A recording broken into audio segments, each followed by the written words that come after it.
Nicaragua, climate crisis, and capitalism. In the final analysis, there aren't hundreds of problems in the world, there is just one.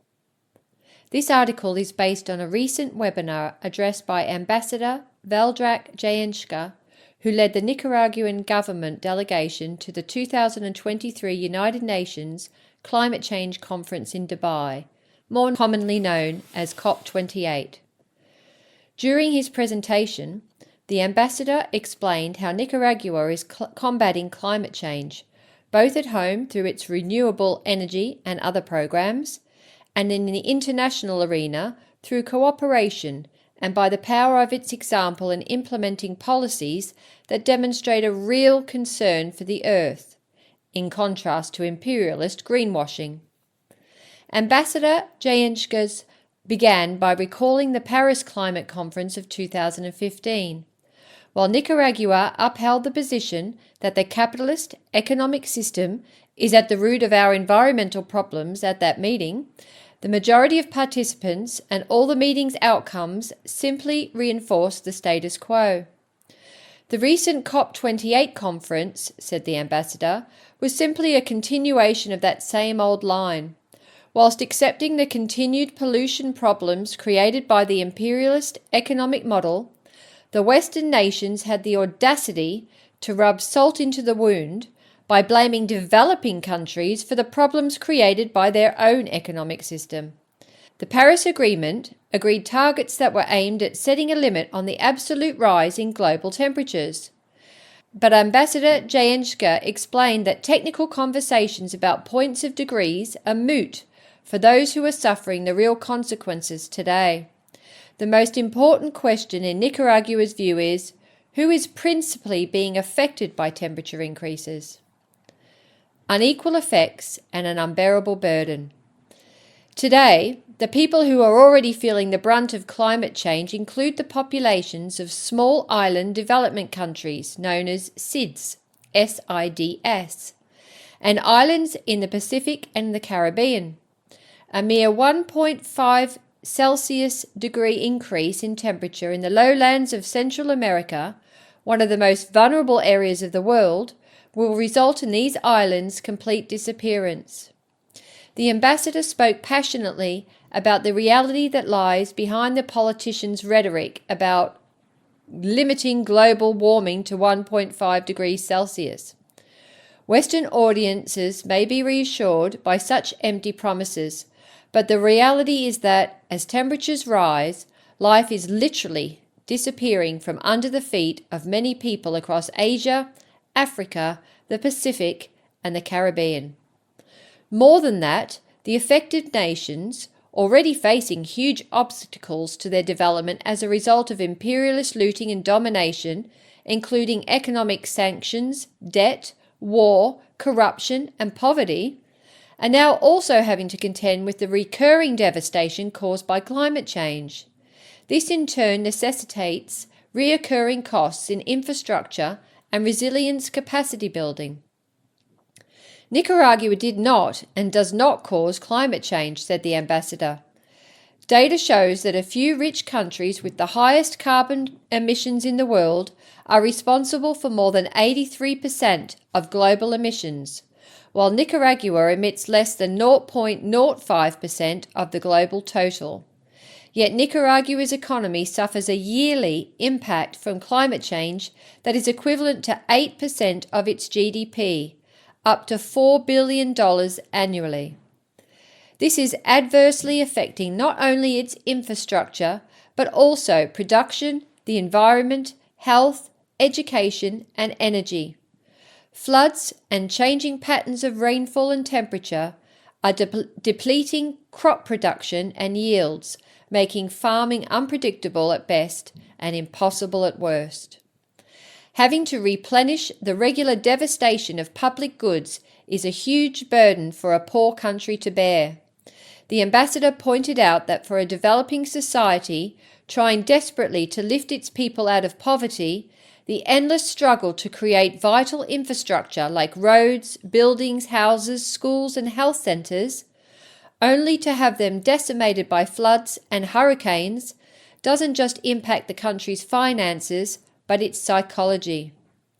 By undermining the country's capacity for development, this cycle is affecting every aspect of social life. Imperialists breaking their promises, refusing to pay what they owe. Climate reparations are a core demand of the Nicaraguan government. The ambassador explained that the capitalist rulers of the world always ensure reparations for damages to their own interests. He cited the example of Zimbabwean landowners, and we could add many more, one of the most notorious being the 2 centuries' worth of payments made by the government to former slave owners for the losses they suffered when slavery was officially abolished in Britain. This system of compensation only ever works one way, from the poor to the rich. No restitution is ever made to those who are adversely affected by the actions of Western imperialism, whether they be the victims of slavery, of colonial genocides, or of climate change. Since it was the Western capitalist imperialist system of production that caused the climate problems besetting so many developing countries today, said the ambassador, it is the beneficiaries of that system who need to pay the bill humanity now faces. Those who set up these unequal and damaging dynamics, and who have profited so mightily from their global plunder and despoliation, have ultimate responsibility for funding the measures that are now urgently needed to reverse and mitigate the effects on the poor communities whose lives are being blighted and livelihoods destroyed. The Paris Agreement and subsequent COP conferences agreed that the Western imperialist countries would fund a mechanism to compensate poor countries, pledging to provide a replenishment fund of at least $100 billion annually to help towards replacing what is being lost every year. In reality, however, less than 10% of the promised funds have been received since 2015. Instead of paying as promised, Western nations are doing everything possible to circumvent their responsibilities, both in terms of paying the promised reparations and in terms of addressing the ongoing impact of their activities on the global climate. As one of the countries most seriously affected, Nicaragua is at the forefront of the campaign to have this global injustice recognized and addressed.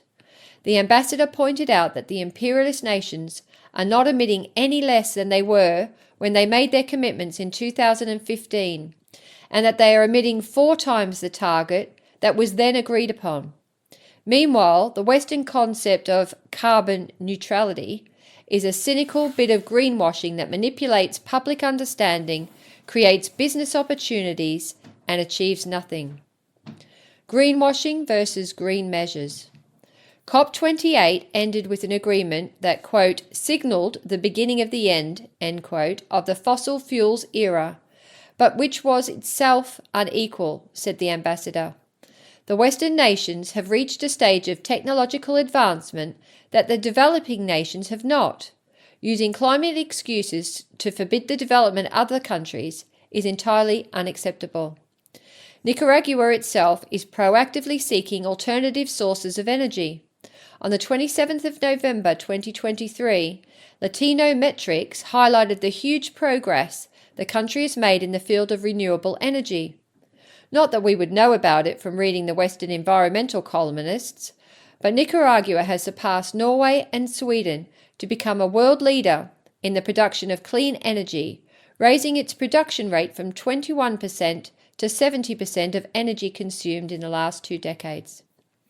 As a small, developing but revolutionary country, Nicaragua approaches the issue of climate from a perspective of social responsibility and with a real care for its people and their environment. The Sandinista government's decisions and actions, whether in the field of health, education, development, or climate change, are underpinned by the socialist principles of their revolution. The capitalist system of production is at the core of the climate crisis. The pursuit of maximum profit is the reason humanity faces these problems, and the reason it is unable to address them in any meaningful way. Capitalist imperialism is the motivator for wars, genocide, poverty, injustice, inequality, as well as for social and environmental degradation. In the final analysis, there aren't hundreds of problems in the world, there is just one. The perceptible and accelerating deterioration in the quality of our lives and of our environment is directly attributable to the outdated, parasitic, moribund system of capitalist production for profit, and will only be solved when that barrier to human progress has been removed.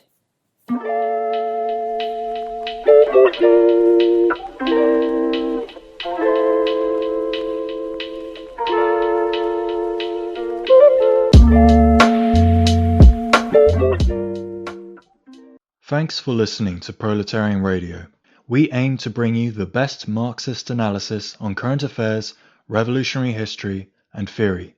Do like, comment, subscribe, and share our content to help us reach the widest possible audience. We are a small organization with limited resources, and we need worker support if we are to grow and fulfill our mission. If you are able to make a one-off or regular donation, no matter how small, please visit our website at thecommunists.org and register as a supporter.